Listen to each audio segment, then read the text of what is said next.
मौलाना उबैदुल्ला खान आज़मी महाराष्ट्र के मुंब्रा में मोहसिन इंसानियत कॉन्फ्रेंस का इनेकाद किया गया।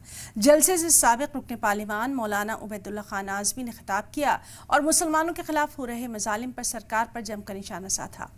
आई लव मोहम्मद के तहत हो रहे एहतजाज और जुलूसों को लेकर उबैदुल्ला खान आज़मी ने कहा कि मुल्क में दीगर मज़ाहिब की यात्राएं और जुलूसों में किस कदर होर्डिंग्स होते हैं, आए दिन मॉब लिंचिंग की वारदातें पेश आती हैं, इस पर कितनी FIR दर्ज हुई हैं, कितनी गिरफ्तारियां हुई।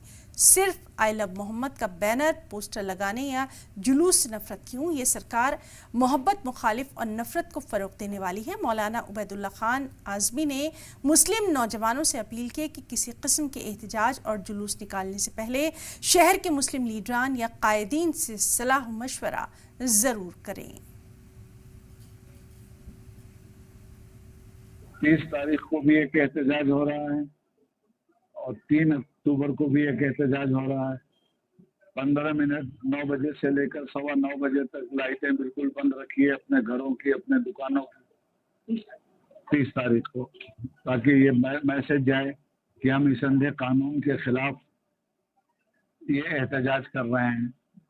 उसी तरह 3 तारीख को जुमा के दिन 3 अक्टूबर को फजर के वक्त से लेकर जुमा के वक्त तक कारोबार बंद रखिए, दुकानें बंद रखिए। इसकी सारी रिपोर्ट जाती है और इसका असर पूरी दुनिया में